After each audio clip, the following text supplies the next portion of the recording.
दोस्तों आप सभी को स्वागत है बिग जो प्लेटफॉर्म में। पहली बार आए हैं तो चैनल को सब्सक्राइब कीजिए, लाइक कीजिए, कमेंट कीजिए। साथियों जो बताना चाहेंगे आप सभी को कि ये साउथ ईस्ट सेंट्रल रेलवे की तरफ से जॉब वैकेंसी निकले, personal department and divisional railway manager officer Bilaspur की तरफ से ये जॉब वैकेंसी है। तो ये जो डिपार्टमेंट है हम आपको बारीकी बारी बताना चाहेंगे स्टेप बाय स्टेप। इसमें जब भी आप कोई स्टूडेंट अप्लाई करने के लिए जाएंगे तो ऑनलाइन प्रोसेस में आप अप्लाई कर सकते हैं।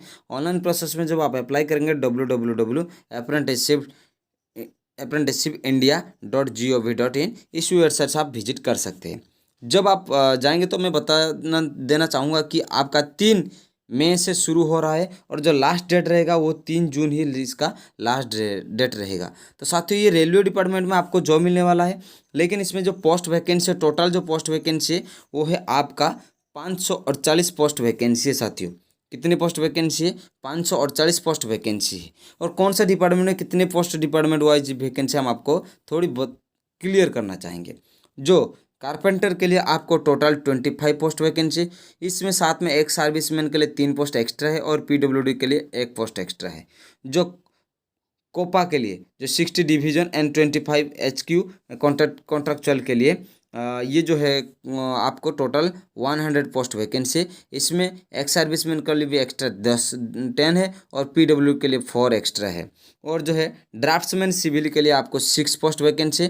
इसमें कोई अलग जो एक्स सर्विसमैन या पीडब्ल्यूडी कैटेगरी स्टूडेंट के लिए कोई रखा नहीं गया।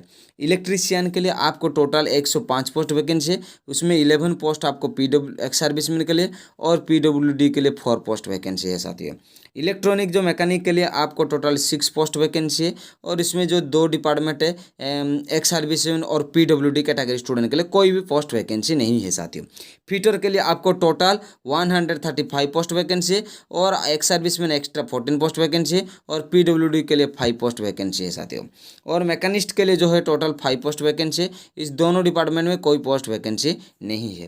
पेंटर के लिए आपको 25 पोस्ट वैकेंसी, 3 पोस्ट आपको एक्स सर्विसमैन और 1 पोस्ट आपको पीडब्ल्यूडी कैटेगरी स्टूडेंट के लिए। प्लम्बर के लिए आपको 25 post vacancy, 4 post ex serviceman भाई और 1 पोस्ट पीडब्ल्यूडी कैटेगरी। मैकेनिक जो रेफ्रिजरेटर एंड एयर कंडीशनर के लिए कोई पोस्ट वैकेंसी नहीं रखा गया है। साथियों और जो सीट मेटल वर्क के लिए जो है आपको 4 पोस्ट वैकेंसी है। इसमें एक्स सर्विसमैन और पीडब्ल्यूडी कैटेगरी के लिए कोई भी सीट वैकेंसी नहीं है। स्टेनो के लिए आपको जो है वो 25 पोस्ट वैकेंसी है। इनमें 4 पोस्ट आपका एक्स सर्विसमैन के लिए, 1 पोस्ट आपका पीडब्ल्यूडी कैटेगरी स्टूडेंट के लिए। स्टेनो जो हिंदी के लिए आपको टोटल 20 पोस्ट वैकेंसी है, 2 पोस्ट आपका एक्स सर्विसमैन, 1 पोस्ट आपका जो है पीडब्ल्यूडी कैटेगरी है। और टर्नर के लिए आपको 8 पोस्ट वैकेंसी, 1 पोस्ट आपका जो है वो है आपकी एक्स सर्विसमैन के लिए, 0 पोस्ट पीडब्ल्यूडी कैटेगरी स्टूडेंट के लिए है। वेल्डर के लिए है आपको जो पोस्ट वैकेंसी है, वेल्डर का 40 पोस्ट वैकेंसी, उसमें एक्स सर्विसमैन के लिए 4 है और 2 आपका जो है पीडब्ल्यूडी कैटेगरी स्टूडेंट के लिए है।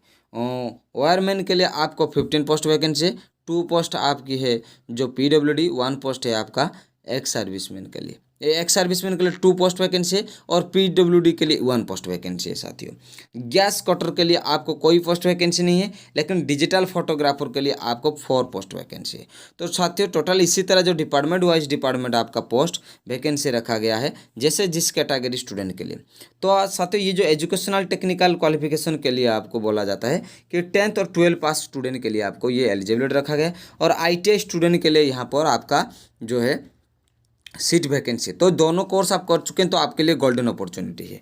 तो एज को देखा जाए तो आपका 15 साल से ऊपर होना जरूरी है और 24 साल के नीचे होना जरूरी है, लेकिन कुछ एज की रिलैक्सेशन रखा गया है। जैसे SC ST के लिए 5 साल और OBC के लिए 3 साल और एक्स सर्विसमैन के लिए 10 साल रखा गया है। साथियों तो यही थी जो डिपार्टमेंट वाइज डिपार्टमेंट। और age relaxation subject the latest certificate आपका कास्ट सर्टिफिकेट के ऊपर और बहुत ही ज़रूरी है जहाँ पर आपको सर्टिफिकेट देना है। तो ये जो पीरियड अप्रेंटिसशिप द स्टूपेंड जो 1 ईयर की आपका जो बोल रहे हैं कि selected candidate will be engaged apprentice the they will the undergo an apprenticeship training for a period of 1 year for each trade. प्रत्येक ट्रेड को आपको 1 साल के लिए ट्रेनिंग पीरियड में रखा जाएगा। साथियों तो क्राइटेरिया में preparation the merit list in the selection process, आप जब सिलेक्शन होंगे तो क्या मेरिट लिस्ट रहेगा। बोला जाता है कि आपका जो एग्ज़ाम का जो जो 10th पास स्टूडेंट के लिए उनकी एग्रीगेट मार्क आपका 50% होना जरूरी है। साथ ही साथ ITI की भी मार्क आपका परसेंटेज होना जरूरी है, जहाँ पर आपको ये दोनों मार्क को लेके आपको सिलेक्शन किया जाएगा, मेरिट लिस्ट में सिलेक्शन किया जाएगा। नहीं नहीं तो आपको अपने आप रिजेक्ट किया जा सकता है, रिजेक्ट कर दिया जा सकता है साथियों। तो मेडिकल एग्जामिनेशन रहेगी, आपका टेस्ट मेडिकल टेस्ट लिया जाएगा, उसमें क्वालिफाई करेंगे। और यहाँ पर जो कॉन्ट्रैक्ट रखा गया है, द सिलेक्टेड कैंडिडेट और minor is the guardian has the enter in the contract of the apprenticeship with the employer.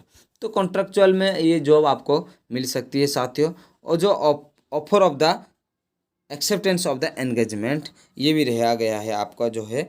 ये आपको मैं PDF भी दे सकता हूँ कि ज़्यादा वीडियो हम बड़ा नहीं करना चाहते हैं, कि हम छोटी वीडियो में आपको सारी चीज़ कंप्लीट करने के लिए चाहेंगे। तो एक सर्विसमैन भी यहाँ पर आप अप्लाई कर सकते हैं, जो जल्दी इस दुनिया में जा चुका है, या जल्दी जो जॉब में रिटायर हो चुके हैं, तो उनके लिए भी ये अपॉर्चुनिटी है। तो लास्ट डेट जो एप्लीकेशन रिसीव करने का जो डेट रहेगा वो रहेगी आपका 3 जून, इसका लास्ट डेट रहेगी। फिजिकली कॉपी नहीं, या बोला जाता है कि no physically copy application required to be sent of this office. आप ऑफिस में फिजिकली कॉपी सेंड करने का आवश्यकता नहीं पड़ेगी।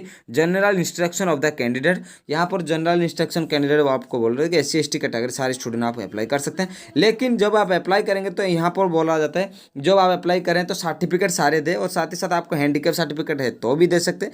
लेकिन इसमें 40% हैंडीकैप सर्टिफिकेट में 40% हैंडीकैप होंगे तो भी इसको एक्सेप्ट किया जाएगा, नहीं तो नहीं किया जा सकता है साथियों। तो ये थी। और अभी हम बताना चाहेंगे, इसमें कोई एप्लीकेशन फ़ी या कोई सैलरी का मेंशन नहीं किया गया है।